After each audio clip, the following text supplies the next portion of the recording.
catch myself, help me out. Had my bed, then you let go. I'm fighting with that too. I'm standing alone, just like that. You left me cold. I guess at the end of the day, it's just me and my phone.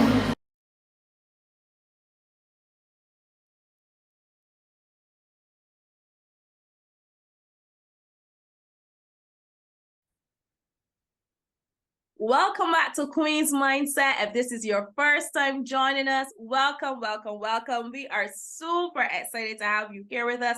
Listen, we can't wait to continue our season 5 of Battered Bruised, Not Broken. And guess what? We have yet again another powerful lady in the room who is going to be sharing her story with us tonight. So listen to me. I know you're at the edge of your seats and you can't wait to hear what she has to share. But before we introduce her to you, if you have not done this already, I want you to go right ahead and just hit that subscribe button. Hit the subscribe button just down below your screen and make sure that you are subscribed to this channel so that you can be kept abreast of all of our videos. All right, so let's head right into it. Welcome, welcome, Susan. How are you? I am good, thank you. I am really good and excited to be here. Awesome. And we are excited to have you in the room. So, Susan, I know everyone's watching and they're like, Susan, what is her story? So I know they're wondering, right? But before we get to your story, I want you to tell us a little bit about who you are and what you do. Okay, well, as you know, my name is Susan Thomas. I'm a financial advisor, right? I am a mother, I am a wife. I'm passionate about God and what God can do in the lives of his people and how he could, battered but not bruised, you can come out without, the scent of smoke, despite what you might go through. I'm just excited to be here. Awesome, awesome, awesome. And we are excited to have you. So, Susan, like I said earlier, we know you have a powerful story and the ladies, they are ready to hear it. So I have to ask, can you tell us where it all started for you? Tell us where your story has started for you. Well, I'm from Trinidad and Tobago, and since I know myself, I like traveling. I'm very adventurous, so I never thought about getting married. I never thought about having children. These are two things I didn't see myself. I didn't see myself as a mother. I didn't want to be a wife. I just wanted to be free and outgoing and enjoying life. And I was enjoying life. I had my job. I was working throughout the Caribbean and so forth. And what happened was that I met someone. I mean, I had, boyfriends before, and I met someone, and he was really, really nice to me. When you look at him, when he looked at me, you can see love in his eyes and things like that. And we started going on, we started being together. And eventually he said something to me that I'll never forget. He said, when would we get married? If you're good enough to be my girlfriend, you're good enough to be my wife. And it sounded nice, but I wasn't ready to be a wife. I wasn't ready to give up my freedom or anything like that. And I just didn't bother with what he said. And he continued, he would write me letters and that he wants to spend the rest of his life with me. And women like these things. Women like all this romantic stuff with letters, and he would do what he can. If I come by him, he would cook, and I'm the only girl and I'm the last. So up to that time, I didn't know how to cook. I was in my mom's house. My mom would do everything for me when I'm home. And if I'm traveling, like if I'm working, I'm traveling, I normally would buy food. I would have roommates that would cook. So I wasn't the cooking type neither. So I wasn't that wife type material. So, and he would cook, and then eventually he'd teach me to do a little thing or two in the kitchen. But I still wasn't ready for marriage. And then one day he brought a pastor home at his home, and he wanted the pastor to counsel us, right? More so me, because I wasn't a Christian. He was, And he was the type of person that never been to carnival, and Trinidad and Tobago for their carnival. Me on the other hand, I beat pan. I love carnival. I love Juve and things like that. And he never took part in carnival. He would go camp every year. He would go camp and so forth. So he brought a pastor home, at his home to counsel us or counsel me per se about the importance of marriage. And the pastor began to tell me what the Bible say and what God says about marriage and how marriage is blessed and or everything that he could tell me about marriage. And I didn't take him on. I asked him a lot of questions. Why I supposed to submit and why the Bible will say that and so forth. But I gave the pastor a hard time, to be honest with you. But something the pastor said that scared me, and he said to me, would you prefer to get married or burn? And that word burned frightened me. And I said, what do you mean? He said, well, no, you could get married because when you're in marriage, you're doing what is right and in the eyes of God. And if you continue the road you're going, if you die, you will go to hell, you will burn. And that scared me. And that what made me made a decision to get married. And I told God, I said, God, I'm doing this because I want to do what is right and pleasing in your eyes. So I'm going to get married. Now, what I should have done really, no, not now, but even when I got married after a while, when I got the true understanding, what I should have done is probably stepped aside, step away from the relationship and and ask myself important questions. Is this some person that you want to spend the rest of your life with? Is this a person that, are you ready for this, this thing called marriage? Making that type of commitment. Now that you understand the importance of marriage and how God sees marriage, is this something you want to do? I didn't do that. Within 2 weeks or so, we were planning marriage and we got married. And here I am, a woman. My mom thought I was crazy. My friend was like, what? You serious? You want to get married? And I said, yeah, because by that time, I mean, something was registering when the pastor was talking to me. And I believe what was registering inside of me is God. And what I was hearing about God, what I was hearing about Jesus, it pulled me, and I had to admit I was enjoying what I was hearing, even though it was connected to marriage, and I didn't want to get married, but I started to understand the love of God and what God wanted for us, and I told God I made a decision for him. I want to do what is right for him. But I should have stepped aside and decided if this is what I'm ready for, this type of commitment. But I went ahead and I got married, and it was hard. It was really hard. When I got married and I started to go to church, I started to enjoy what I was hearing on the pulpit, what the pastor was saying. I was like more or less eating up everything that was being said, learning about the Bible, learning different scriptures and so forth. But the more I went to church, the more he pulled away from church. So I was going forward and he was moving backwards. And eventually I was going to church by myself. He wasn't a part of it. And I couldn't understand because you're the one that was always in church. You're the one that grew up in church. Your mother and your sister, your brother, everybody's in church. I am the one now. I wasn't baptized as yet, but I'm the one now coming into church. And how is it that you're making about turn? And that was the start of, the marriage going downhill. He wasn't going to church. Eventually, right after we got married, I was hearing about some pregnancy out there.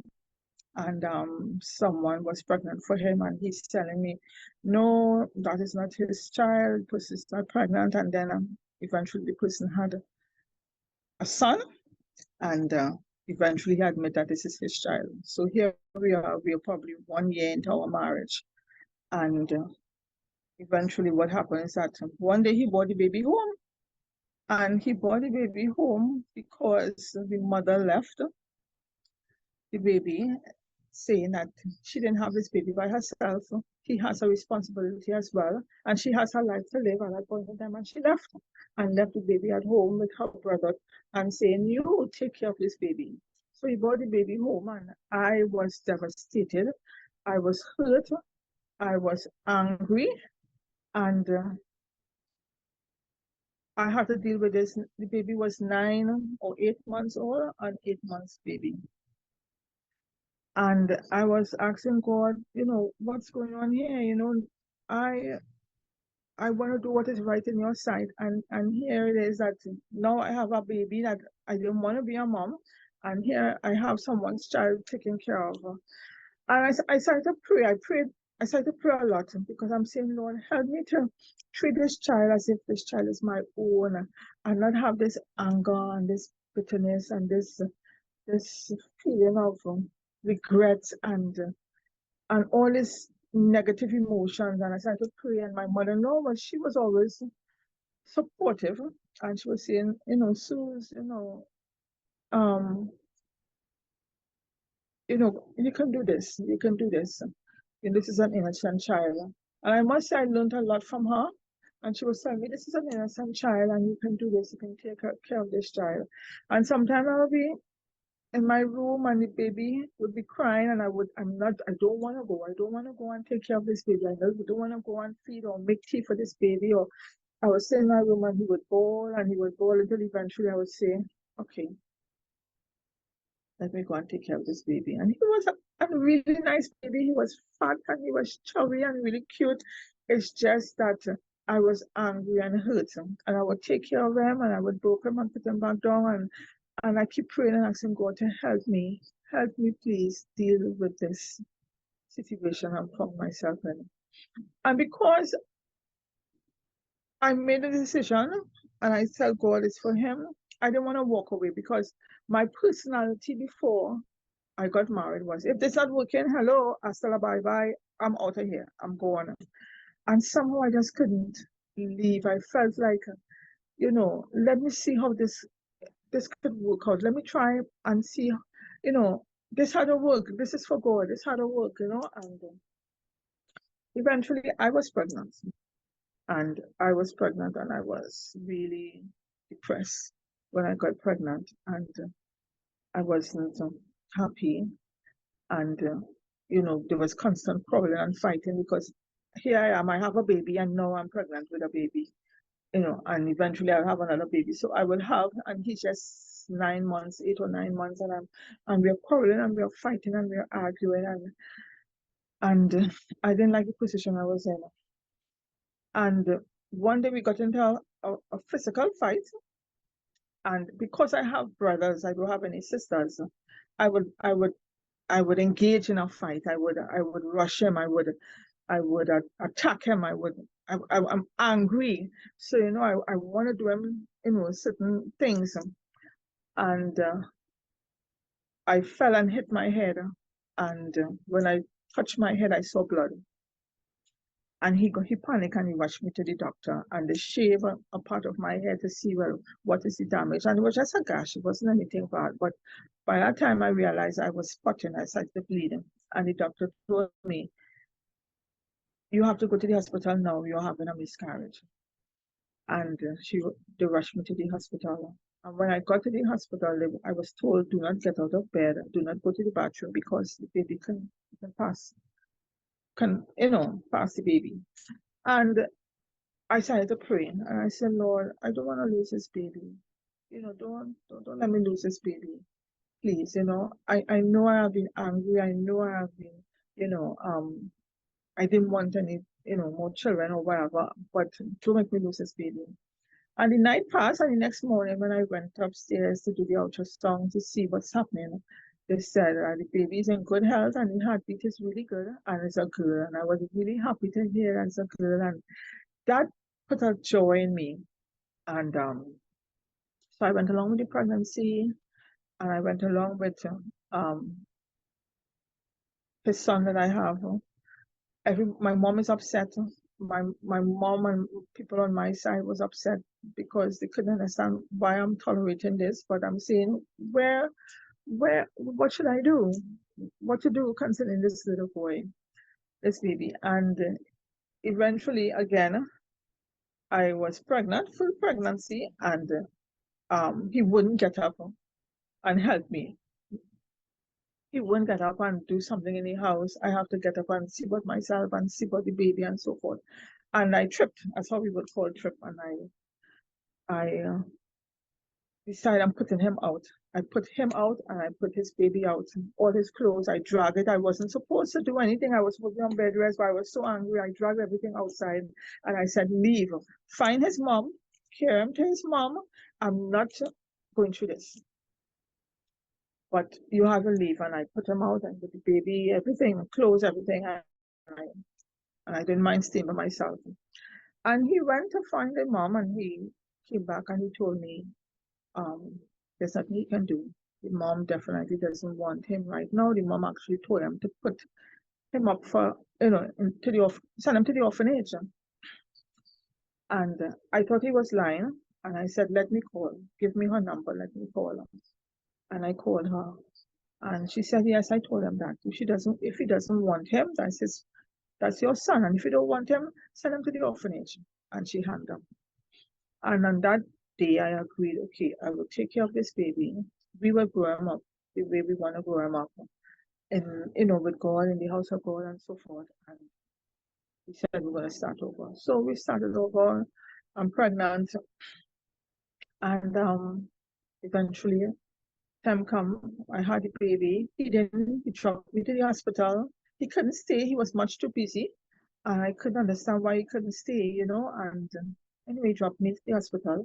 He had gotten a housekeeper to help take care of me because I complained so much concerning him not being at home, he's not being around, he's not helping out. And the housekeeper was there. When I had my daughter and I came back home, there was no housekeeper, she left. I found that was strange. I asked him, where's the housekeeper? And she said she's no longer coming back. I had her number. I called her. And when I asked her, why are you not coming back? She said, I just prefer not to. So I told him I'm going. I just came out of the hospital, probably the same day or the day after. And I said, I need to go to the supermarket. I went to watch the children. And I left. And I called her when I was on the road and I said, can I come and talk to you? And she said, she hesitated a bit and then she said yes. So I found out where she was, where she lived, and I asked her, tell me the truth, why are you not coming back? I just had a baby and I really need the help. And she told me that she was home one day and she's bathing in the bathroom and he walked into the bathroom and moved the shower curtain and squeezed her breast. And I believe there was more, but she said that was it and she decided she's not coming back. And I was like in a state of shock. I was like, what? And she said yes. She was bathing and she heard the bathroom door open because she knew she had closed the door and moved the shower curtain and dismissed us. I said, okay. So I went home. And he was there because he stayed home to take care of the children. And I said, let me say something. I want you to tell me all that you have done since we've been married. Forget before, but since you've been married, and I said, if you cannot tell me the truth, I'm going to take your daughter and I'm going to leave and you will never see us again. So I want you to come out and tell me exactly what you have been up to and what, things that you have done. And he was like, what are you talking about? What are you talking about? Why are you going on that road? Why are you talking about? You other women like this like to be unhappy. I said, listen, I'm not joking with you. I am really serious. I said, I'm going to leave him. And he started to still act up and say, I don't understand what you're coming with, what kind of out of time and talk you're coming with. And I decided to pull a suitcase. And I pulled suitcase and started to throw clothes in the suitcase, take pampers and everything. And he went, okay, stop. And he started to admit things that he have done within the marriage. The marriage was just 2 years. And this person that he was with, this person that he was with, this person that he was with, this person that he was with, up to now. And I keep telling him, no, continue. And he said, well, I said, well, there's someone that you never mentioned, and I'm waiting because there's more. And the more I say there's more, excuse me, Is it more? There was more. And he admitted this one he was with. And I sat down there in a stage. And I told him I wanted to leave. Told him that's it. And he begged and he begged and he cried and he, you know, I called his mom, told his mom what's happening, asked if she can come down here now. And he said he'll change. He said he'll go for counseling. I believe he did go counseling and we continued, you know, we went counseling, I went counseling and so forth. And things appear to be okay. I believe from that day, I had a lot of regrets. From all then, I told myself, I shouldn't have gotten married. I'm in it. If I'm trusting God, He's going to work it out. So I stayed. And he just escalated. Then one day, he decided he's going to go into his business because he was very educated, and he was an accountant. He would go into business and he would start a business. I didn't realize the business as he started. I had a perfume business, which I started, even though at that point in time I was into pharmaceuticals, right? With a company. I also had a designer's perfume business where I would sell designer's perfume, and he was helping me. So I would work during the day, right, where he would be at home, and when I come home from work, like after 5, he would work a different industry, where he would go to the restaurants and different places and sell the perfumes. And I never knew that he started another business, which was an escort business. And what I knew was that he would have gotten hired to drop people as well to the airport if they need a drop to the airport, and if they need a drop from work, there would be casinos where the 10 o'clock shift, he would drop them home and get money for that. And he said he's going to start up another business. I never knew it was an escort business. An escort business where these young ladies would export businessmen, men who come into the country, to dinners, to lunch, to parties, and more than what you think, whatever the men desire. So one day I asked him for his car borrow because something was wrong with my car, and I was reversing, and I opened the glove compartment and there was this box of condoms. And it's then I asked him about what is this doing here? I mean, there were times when I used to get so upset that I had one point in time I get so upset with him that my mom bought me a pitch oil lamp with pitch oil in case the electricity go out, I could just light it. And I pelted him with the pitch oil, and pitch oil went all over him, and I lit up matches, and I pelted the matches to light him on fire. And each time I do like this with the matches, I do it so quickly that every time I pellet the matches, I throw the matches at him, it's out.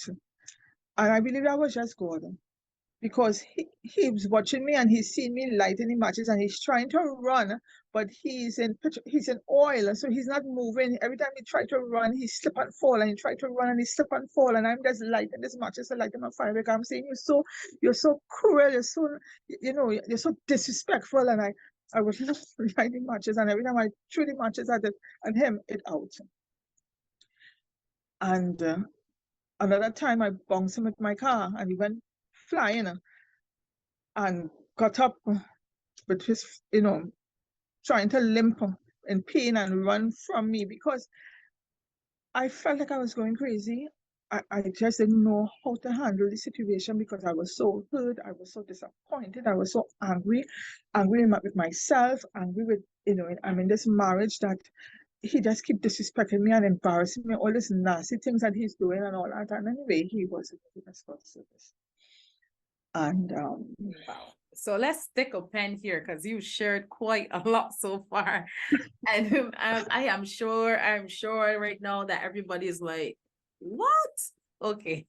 So here you shared, you found out that your husband he was cheating on you, and not just cheating, the average cheat. Like you mentioned, he was several different females that he was dealing with and stuff. And I like the how transparent you are, and you have been to share, the level of anger that you had, because we hear this thing called you're aggressive, you're an angry Black woman, and that kind of stuff, but it was merited. So I want you to tell us now, in that moment, at that time, when you were, just recognizing all of these things that were happening around you, at any time did you kind of stop and reflect to the beginning and ask yourself, did I see the red flags? Or because I remember in the beginning you mentioned that you weren't quite sure if you were ready to get married, but what the pastor had said really got you thinking, like, what, let me go and get married right now. But deep within, there was something that was telling you that I don't really think I'm ready.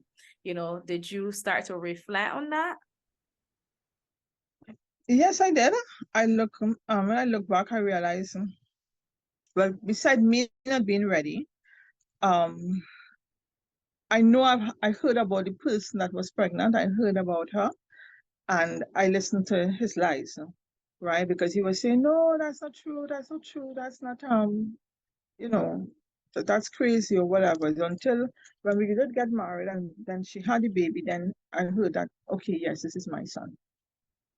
So those are the things that, you see things and it kind of sweep it under the carpet and didn't, uh, didn't face it, didn't decide to take it serious. And now it's in your face. You know, he had a lot of tendency to go to the extreme, but because one of the things that I that caught me as well is that I had a time when we wasn't married as yet, and I was at him and we were intimate and so forth, and then like he felt guilty, and he told me, "Let's pray," and he took my hands and he kneeled down by the bed and he started to pray. Now, up until that time, all I knew was your Father. I know the Lord is my shepherd. I know the 27th Psalm. That's it. So when I pray, I would say the Our Father, I would say the Lord is my shepherd. And the 27th Psalm, if I remember all of it, I would say that. And you know, but when he prayed, I was in awe because I was like, wow. Because he prayed, it's the first time I'm hearing someone praying and they're actually talking to God, like if he's right there. He's talking to God about, you know, um, about us, about, you know, what what he wants, thanking God for who God is. And I was in a state of shock. It sounded like music actually to my ears. And I I I love that because the first time I'm experiencing that and that caught me. So I was caught up as well with him being a Christian. And never, I was the bad girl. It seemed like I was the one who used to beat pan. I was the one I mean, I have a tattoo, and that was since before women had tattoo because I went to New York. My best friend is in New York, and was having a real fun time. And she said, let's take a tattoo. And I said, yeah, let's take a tattoo. So I had a tattoo when I came back home. My mom hit the roof, and that was long before I I met him. So I was like, the bad girl, he was in church. You know, so I was fascinated with him praying, what I was hearing, and then when the pastor came, what I was hearing, who God is. And so I fell in love with him, knowing God and falling in love with the word of God. And he just making about turn. It seemed like he just wanted a good wife, a something. So it was it was like that. It was amazing. Wow, wow. And it's interesting, how you share that, because we know all the time in the beginning stages, it's always what we call the honeymoon phase, everything lines up, everything looks good. And then now you got here. So now you've gotten to that point now where you recognize now he has started this escort business. He not only did he started the business, but then he had someone pregnant, brought a child into your marriage. And on top of that, you were the person now who had to kind of take on that burden now because the mother didn't want the child. How walk us through how that felt for you, because it takes a lot for a woman to then say, you know what, I'm going to mother the child of the person who cheated on me. It takes a lot, and I mean, and it speaks to who you are as an individual, the type of person that you are. I'm sure that was not easy, so tell us about that. That was hard. That was really hard. For someone who didn't want to be a mother, who didn't want children, and now to accept this baby. I mean, there were times when I had to go before God and ask God forgiveness and ask God for help. Really ask God for help, because you know you know the child is innocent. You don't want to ill treat this child. You don't want to abuse this child. You don't want to treat this child bad. And but you're angry and you don't know how to love this child. You just don't know. So I would tell him, before you go, just bathe him and feed him from a place and just take care of him. So when he's gone, I don't have to say about him. And there were, as I said, that there were times when he would cry and I would turn a deaf ear. And I really prayed and I said, God, help me to love this child. Put the love in my heart for this baby, please, because I don't want to go to hell. I don't want to, you understand, to be abusive to innocence, an innocent child. And so I said, ask God, I said, pray and ask God, help. By the time when my daughter came, they became so close, you know, and I guess it became easier. But it's really the grace of God, that really helped me in that situation. Yeah, yeah, yeah. Really helped me in that situation. And that's amazing. I hope you guys are already taking notes here, because you can see from Susan's story the type of powerful woman that she is, and like she said, it was not easy, but she was able to do it, and God gave her the grace and the ability to be able to, to mother and be there for that child and not resent that child every time she, looks at the child. So now we're moving on now, Susan, and going through all of that you would have been through. Who was your support besides, obviously calling on God, of course? Was there anyone that you had in your circle that, that you could really just lean on and they were there to help lift you?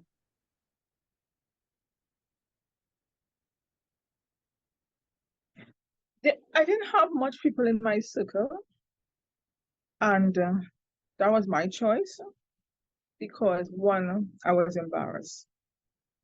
I was embarrassed of where how my life was, where I found myself in, the kind of marriage.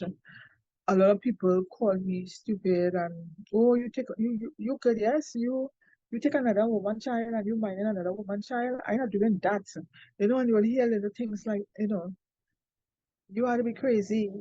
I'm not doing that. I can't promise you that. So, what do I go and tell them now? That the man who owned me, he had other woman. Then, you know, it's like you don't know who to tell. You don't know who to talk to, who to trust, because you don't feeling embarrassed. You don't feeling like you make a mess. You made a bad choice. And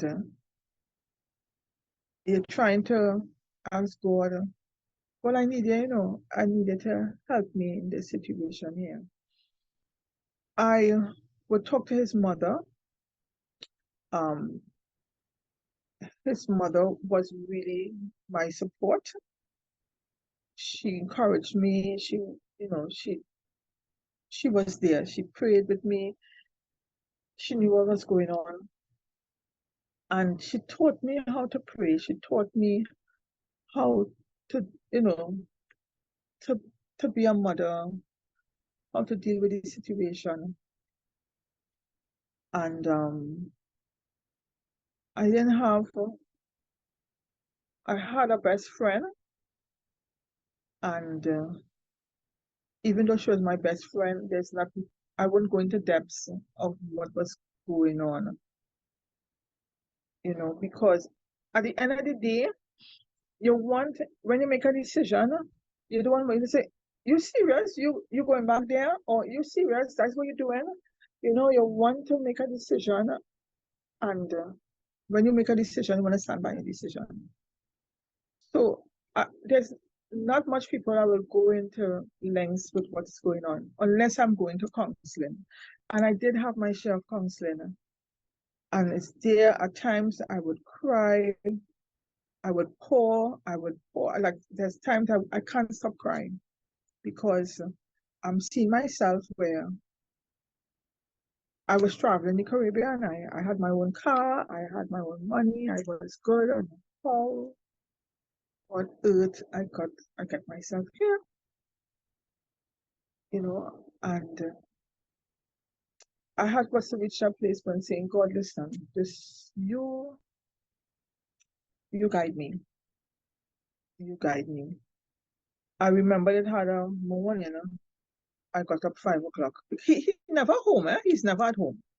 He's always out. And sometimes when I turn 2 o'clock in the morning, he's not there. I pick up the phone and I call him and I'll say, where are you? And while I'm calling him, I'm hearing breeze in the background. So I know he's in the car. And then sometimes I'll hear female laughing and all that, like female talking.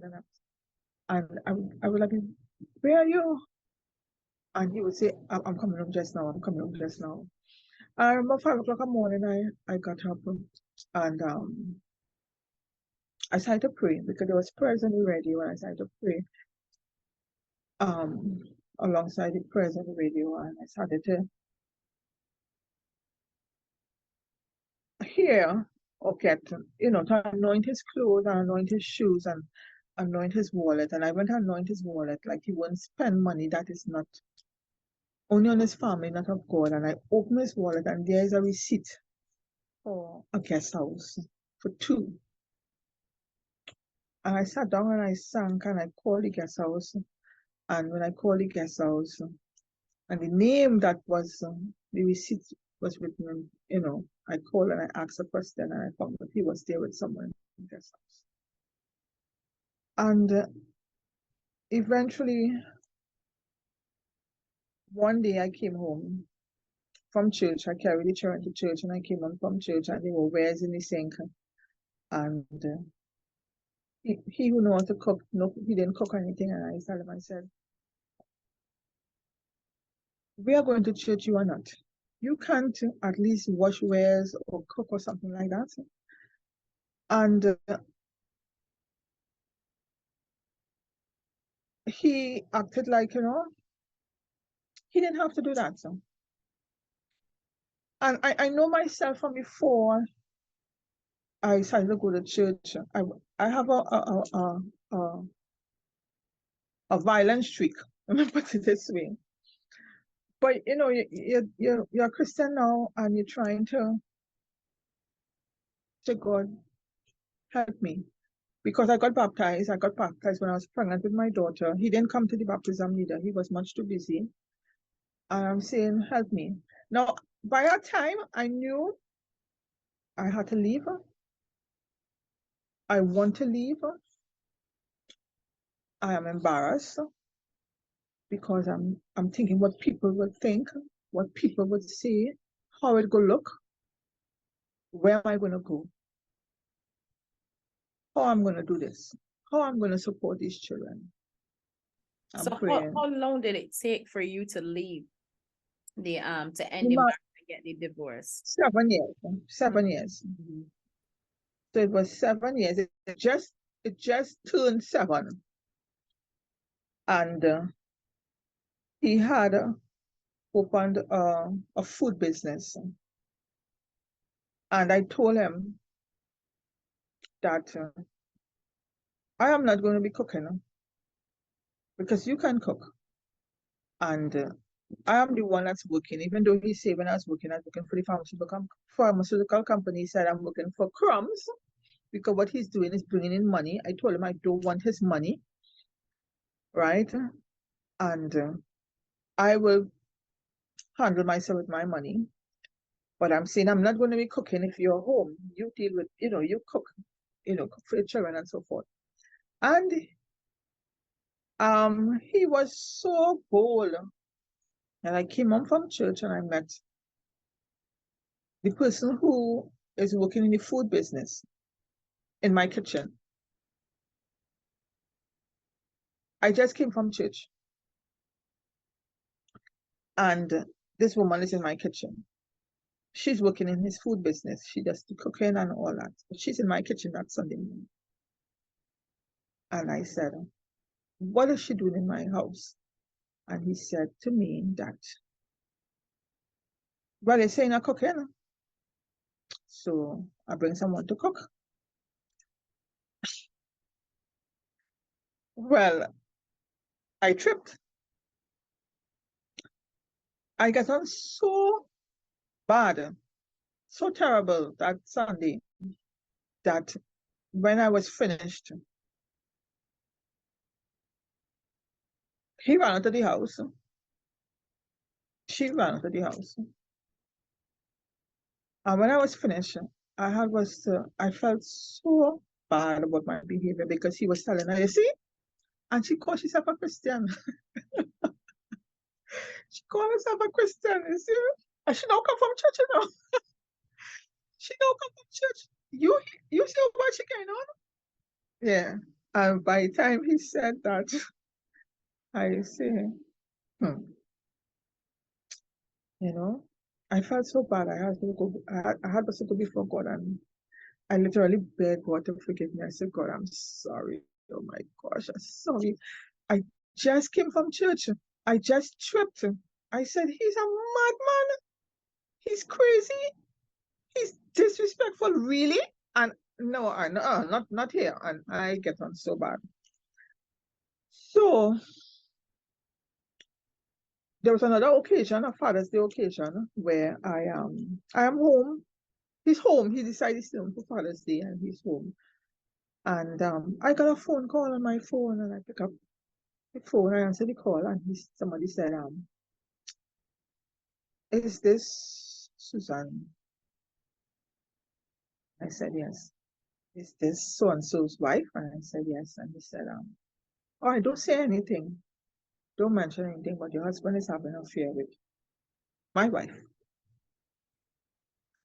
I said, "Okay." And he's right there on the table, right next to me with the children. And I said, "Okay." He said, "Is he there now?" And I said, "Yes, of course."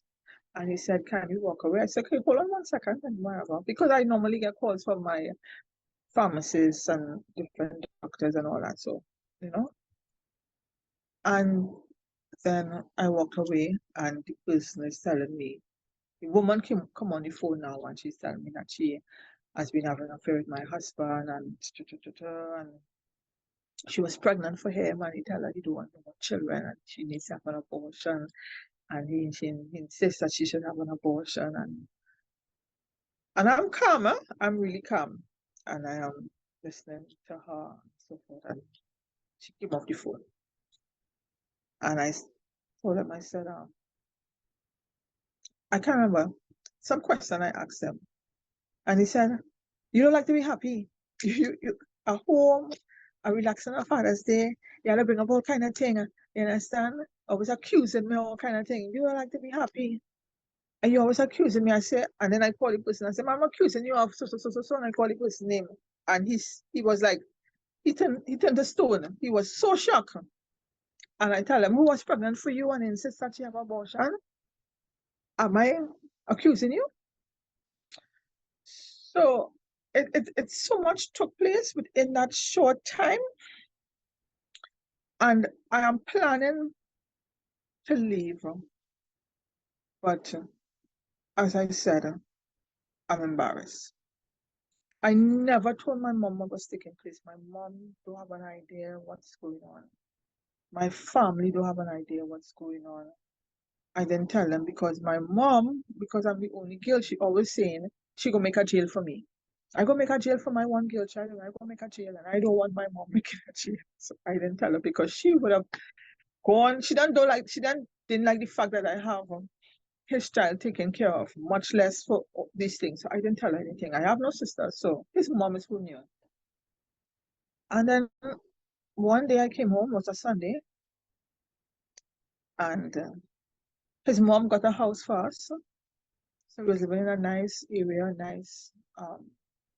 It was a 7 days Adventist, a 7 days area. It was an area that everyone there was 7 days Adventist. It's like a land, and it had a nice house. The owners migrated and decided that we can live there, rent to own. So we refurbished and renovated and did the roof and put the house, did a lot on the house. And that went down as a down payment, and that was our house. A beautiful house. It had coconut trees and mango trees at the back. It had plum trees. It had pomsity, which is, it had different trees at the back. You could just go and pick fruits and all at a certain height. The house was lovely. And one day he told me that how he made a statement about his house. And I said, your house? He said, yes. Now, when his mom got the house, I told her I had a dream that I got his house. And it was a mellow yellow. And she watched at me in shock. And she said, you did what? And I told her. And she said, so I got a house for you and the children. She didn't say him. She said, you and the children. And it's a mellow yellow house. It's a flat 3-bedroom, 2 toilet and bath, laundry area, yard for you trying to play, fruit trees and all that. So she told him that because she knew the things that he was doing. And anyhow, he told me that if I leave, I have to leave his house. And I told myself that the last time that he's going to ever tell me but to leave his house. So the next time he told me that, I said, so I came home. We just turned 7 years, and I came home, and I wasn't speaking to him. I went into a silent way for a long time, and he couldn't deal with that. And I would dress, and I would go out with the children. I would put the children in the car. I would get them to drive and whatever. Now I had planned to leave, and I went by my mother-in-law and I stayed with the children. My father had died, and the way he was when my father died, he didn't support me at all. And his reason was, well, my father wasn't there for me when I was young anyhow. So what's the big deal if he died? I said, excuse me. I said, my father is my father. And I built a relationship when I became an adult with my father. And I love my father. So what are you talking about? Anyway, so I left and I went by my mother-in-law, and I told her I'm planning to leave. I was going to go by my cousin who had an annex and all that, and she was telling me, talk to him. Don't leave us yet. Talk to him and tell him where you're at. You're at a crossroad and whatever. So I did talk to him, and he said he's sorry. He really wants his marriage and he want to change and he don't want to do this and he don't want to go on that road again. Give him another chance. Let's give him another chance. And we went back. That was within the 6th year. The sixth year. He stayed away for like 2 or 3 months, and then he was back to his normal self. And then I decided, okay. So that Sunday, when we just turned 7 years, he told me, do you have anywhere to go? And I watched him. He said, because I just feeling to beat you mercilessly. I said, really? I said, okay. I wasn't scared or anything because I know me. I know I could I could wrangle with him. I know I could wrangle. I said, really? And when he said that, a trigger took place. And I said, yeah, I know where I can go. And I went on the road by the supermarket and I got some boxes. I packed all the children, school stuff, toys, what they need. And I took some clothes for work. I packed my car. I had a station wagon. I packed my wagon. And he was shocked. I was so calm. And I started to leave. And he watched me like, "You're going?" And I said, "Yeah." He tried to grab my phone. And he grabbed my hand and I kind of wring his hand and took my phone. And I jumped in my car. And I remember my mom. No, that was a big thing for me to go by my mom. That was a huge step because I I never wanted to go back by my mom because where I grew up is a hotspot area. Let me call it like that, a hotspot area in Laventille, right? And I always tell myself I don't want my children to grow up in Laventille. So it was a big thing for me to go home. My mom wasn't home. I dropped the garbage bags at home. And then I went to a crusade. They were having in Queens Park, Savannah, a gospel artist came and I carried the children and I went. I just dropped the bags, or the garbage bags and so forth. And I went. I know when my mom comes, she'll be in a state of shock. She'll be like, "What's going on here? What is all these bags?" So said, so done. After the concert, I went home and my mom, and she was like, "What's going on here?" I said, "I left. I left them." And she was like, "What do you mean that I left? You left them?" And I said, "Yes, I did." As I said, she didn't know what was going on. I never told her anything, so she didn't know my marriage was in problems. And I went, I told her it wasn't good, you know.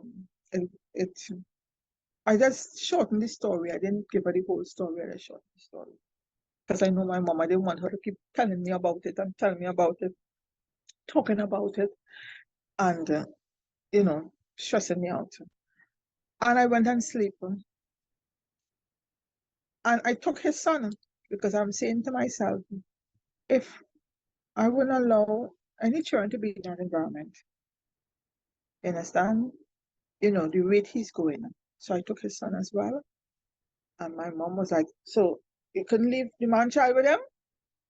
You had to take him too." I said, "Yeah, I had to take him.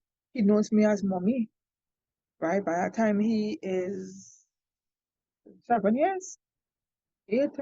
My daughter is, so I came home and I slept.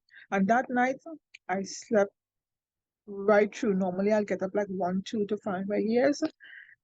I didn't get up. I slept. When I woke up, I see sunlight. I was like, wow. And that morning was the start. I fell on my knees and I said, "God, forgive me, but I need you now more than ever. I need a home for my children to call their own. I need a better job to take care of these children. I need, and I told God what my needs were. And everything that I told God and asked God for, I got it within 2 years. And I just now asked God to forgive me, and I listed. I said, "My home. I need a home for my children. I need a better job. This is what I need from you, Lord." And from that day onwards, when I rise from my knees, I went, and God just opened doors. God just had opened doors. I never prayed and asked God what to do concerning my marriage. That's me. I'm not telling anyone that don't pray. But I never prayed because I did not want to go back. I did not want to go back. So I never prayed because I didn't want to pray and hear God say, "Go back." I didn't want to hear those words, so I didn't pray. I prayed for God to guide me on my new journey, and I asked God for what I want. Within 2 years, I got my own home. I got a job. And the person called me and said, "Is this Suzanne?" I wasn't Thomas then. And I said, yes. And he said, I'm seeing your resume on my desk. Did you send your resume at our organization? And I said, no. And he said, but and he said, I call out my resume. You've done sales throughout the Caribbean and you have won, you were once the best salesperson for the year. I said, yeah. He said, your resume is on my desk. And I said, okay. He said, you didn't send your resume? I said, no. He said, I don't even know how it got on my desk. He said, can I see you? I would like to meet this person behind your resume. And I went and I saw him and he said, we talked and he said, I'm so sorry I don't have a position for you here. But I just want to see the person behind his resume. And that was in 2008. And in 2008, I got off and I said, this is a year of new beginnings. So, I was moved. It all space for me. I trusted God. And I said, this is a year of new beginnings. And he said, what did you say? And I said, this is a year of new beginnings. And he said, are you a Christian? And I said, yes.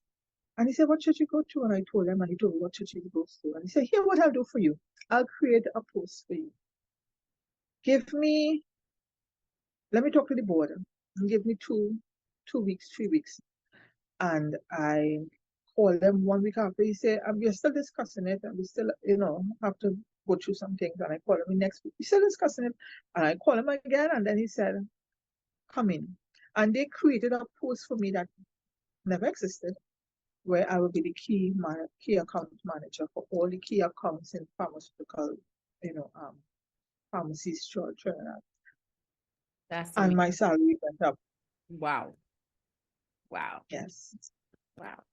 So I know And we are coming close to an end, right? But this is such an amazing story. I really hope that those who are listening right now are feeling encouraged. How I love how you shared it, how God just showed up and he works. He even just showed up, but he showed out for you, after having to go through all that you did for 7 years, and in a matter of 2 years, everything that you asked him for, he was able to deliver plus more. Because like how your CV just ended up on that desk, you don't even know them anything, but God favored you. So I want someone to feel encouraged right now that if you can relate to Susan's story right now, maybe you're in the same position right now and you're thinking or feeling like all hope has lost. Listen to me. God can still show up and God can still make a way in the midst of everything that you are going through. So I have just a few more questions for you, Susan, before we close. So, and the one question, because I know everybody is asking it, did the mother of your ex-husband son, did she ever come into his life? Did she ever show up and want to play a role? she did. Years after he was going to primary school, and he came and he said, Mom, but he called me mommy. He said, Mommy, who came to see me? And he called her name. And I said, by that time I was shocked. I was really, and he said yes. And a little kind of insecurity, a little jealousy stepped in. It's like, okay, how did she find him? And then she started to visit him at his school. Before I got there, right? Before I got there, I know I have to close off, right? So I got a new job, and then eventually 2 years after I got my own home. Right, that was God again. I keep praying. I would fast every Tuesday. I would say, Lord, if it's just for my children, a home that they can call their home, they can call their own, a home that you can be glorified, a home. And I prayed and I prayed, and when I got a call to say that I got this home, I was in awe. I cried. I thank God. It seemed like every time my ex-husband see me, his head would spin, literally spin. He was in a state of shock because he was like, what is going on with this girl? It's just like, God, let's keep moving. God, let's keep moving. So, and one of the things I didn't pray about that I got was a new husband. So I got a new husband, right? So, and I mentioned that because now my new husband accepted my children. And I remembered when he came home, my son came home, and he said that it's his mommy's birthday. and she invited them to her place for a birthday party. She's having a birthday lime or birthday get together or something to that sort. And he go and call her. I said, excuse me, that's not how things are done. He looked at me. I said, you have your mom's number? And he said, yes, she gave him his number. I said, can I have your number, please? And he gave me the number. So I went to my husband and I said, and my husband is really wise. And I thank God for my husband that I have now. And he said, you need to pray about it because you don't want the emotions stepping in because this is about your son. This is not solely about you, but I know you can feel, how you would feel. So pray about it. And I went and I hold on to the number and I said, Lord, guide my voice, guide what I'm going to say to her, let it, you be in the midst. And I called her and I said, hi. And I said, this is Susan. And I said, she said, Susan. I said, for my husband name, ex-wife. And she was shocked and she said, you is the one who have him? And I said, yes. She said, I never knew it was you who had him. I thought he was with his father all these years. I said, no, his father and myself separated and remarried and he lives with us. And I said, he mentioned it's your birthday and he would like to see you. He would like to be there, but I just cannot allow him to go at your place. I don't know where you live. I don't know what kind of environment it is. And I've had him all these years. He's now like 10 years or 11 and I need to know where you're at, And she said, you're correct. You're right, and this is where I live and so forth. And if he wants to come, I'll come and pick him up and I'll drop him back and so forth. And that started a relationship between both of us. So I and his mom, eventually we became friends. Well, it took a while, but we spoke, when he did pass C and he passed for college. I called her and I told her he passed for college and she was all excited. And she always thanked me, she said, because he could have been with a stepmother who abused him and when she met him, he was well brought up, well spoken, going to church and all that. So when he passed for Trinity, she said she'll buy the school books, I'll see about the uniform, things like that. So we became really, really good friends. That's amazing. You see, because not only did God allow her son to be able to see her, but allowed you to be able to reconcile and have that, that forgiveness so that you can be able to also heal and move forward. I thought that was just really amazing. God never seems to amaze us. So now, Susan, we're coming close to the end. And you shared a lot here. I know many of us here, we are just like, wow, we're really taking in this story. But I have to ask, if you had an opportunity to go back, is there anything that you would have done differently? Well, I wouldn't have gotten married. I wouldn't have married. But what I can say, and today he called me. We talked well, eh? I'm glad that I left. And I believe it was the appointed, appropriate time to leave. The way things fell into place. Oh my gosh. It's like that was the time. It's like get up and move. Pick up your bed and walk. It's like get ready. Because when I look back,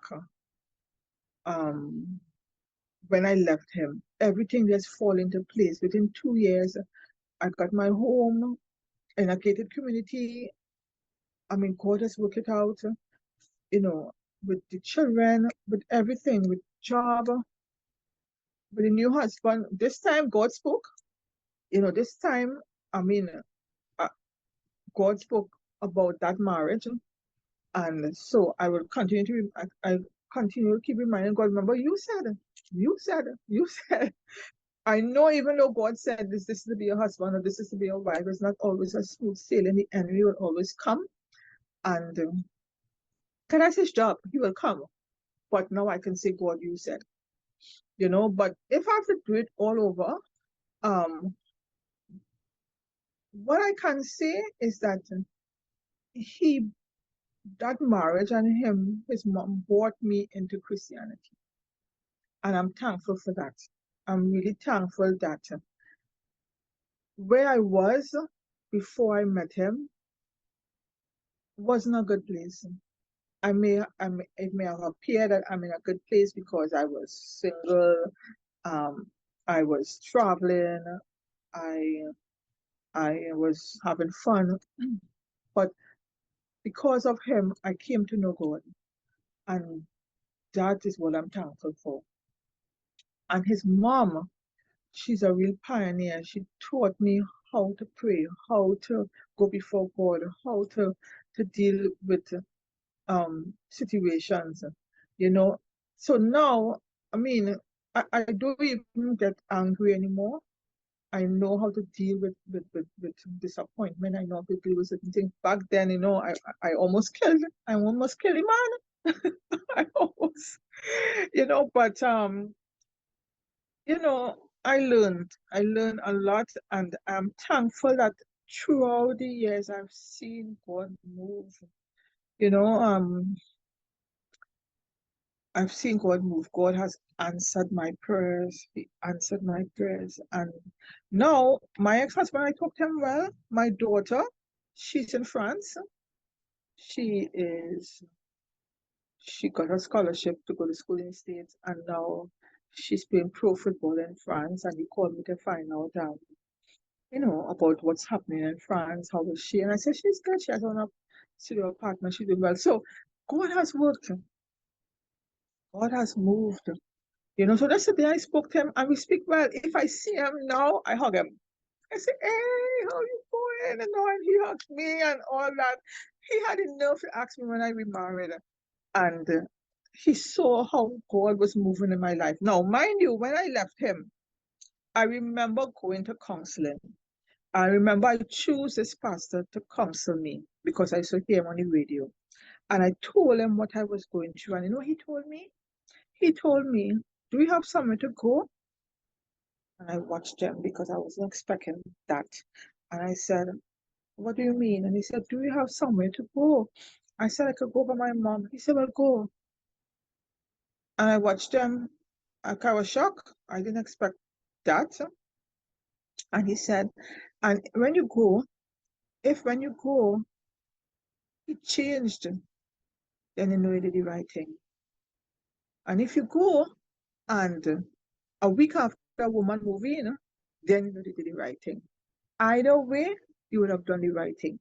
It's either when you go by your mom, you leave and you go. And he changes and he said, I want my marriage, I want my children, I don't want to lose them. And he decided to change it, did the right thing. If you go and he decided 2 weeks after a woman move in and he decided, well, life goes on, you did the right thing. When I left and when that pastor told me that, I wasn't pleased with that answer, with what he told me. I wanted them to say, where you live, I'm coming by you and I'm going to tell that man off and tell him that's not how a husband's supposed to be and a father. What kind of man are you? You know what I mean? That's what I wanted. I wanted someone to fight my battles for me. But that's what I got. And when he told me that, I put my tail between my legs and I went back. And I stayed, I think, a year. That was in my 6th year. I stayed a year again. When I actually did leave, a woman moved in. Yep, a woman moved in. When I carried them on Father's Day, my mom said, you sure you're going to, you want to do that? Go by me on Father's Day. Next thing you turn violent or whatever. And I said, let me see his children. And I went there. That was the first and the last time I went there. There was slippers. There was hairpiece. There was clothes. There was a representation of a woman living there. As people would call me and say, Suze, I saw you on whoever, make back? And I said, no, because I saw someone looking like you in the car. I said, no, that wasn't me. I'm not going back there. And so I always remember what a pastor said. And I did the right thing. I had no regrets in leaving and moving on. Wow. And God showed me that He was there with me and He answered my prayer. Yes, yes. Yeah. all my clothes. Wow, listen, Susan, I have definitely enjoyed you sharing here tonight. I am sure that these women they've been listening at the edge of their seats and they're taking notes because a lot of them can actually relate to some part of your story. So ladies, if you have not done it as yet, go ahead and share this video with a friend, comment below, let Susan and I hear what you're thinking, what are your thoughts, because we want to know, we want to hear from you. And if you have not subscribed, then what are you waiting for? Subscribe to this channel. Make sure you hit the like button and share. Susan, it has been a phenomenal time. Once again, thank you so much for sharing and being so transparent about, your story and your journey.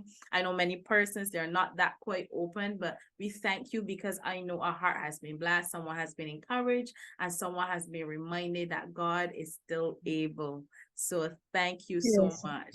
Yes, thank you so much. So this brings us to the end for tonight. Remember, look out for us again as we are continuing our series on Battered Bruised, Not Broken. This is season 5, guys, season 5. And we can't wait for you to hear another phenomenal stories because they keep getting better every time. So we'll see you on our next episode. And don't forget, like, share, comment, and follow. Have a good night. Bye. Bye.